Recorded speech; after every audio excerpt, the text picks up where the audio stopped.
Hello दोस्तों, नमस्ते, प्रणाम। मैं आपकी पुष्पा अम्बेडकर नगर से स्वागत करती हूँ अपने यूट्यूब चैनल में। तो दोस्तों, आप सबके बीच में एक अवधी गीत लेके आए हैं और आप सबको कैसा लगता है कमेंट बॉक्स में ज़रूर आप लोग बताइएगा। तो कौन सा गीत है जी? राजा हरिश्चंद्र दानी। राजा हरिश्चंद्र दानी बिका गई न तीनों परानी।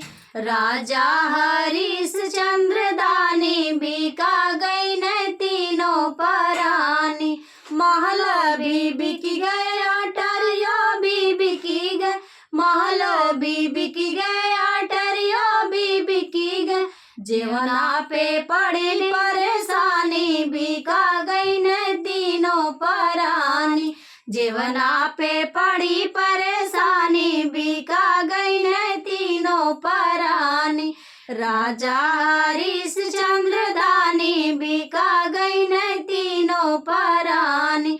बागो भी बिक गए, बगीचो भी बिकी गए। बागो भी बिक गए, बगीचो भी बिकी गए। मलिया में पड़ी परेशानी बिका गई न तीनों परानी। मलिया पे पड़ी परेशानी बिका गई न तीनों परानी।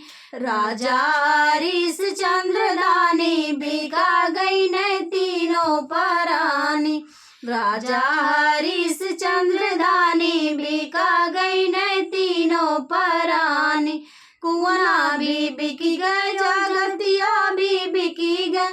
कुआना भी बिकी गए, जगतिया भी बिकी गए। कोहरा पे पड़ी परेशानी बिका गई न तीनों परानी। कोहरा पे पड़ी परेशानी बिका गई न तीनों परानी। राजा हरिश्चंद्र दानी बिका गई न तीनों परानी। तो दोस्तों, आप सबको कैसा लगता है कमेंट बॉक्स में ज़रूर बताइएगा। धन्यवाद।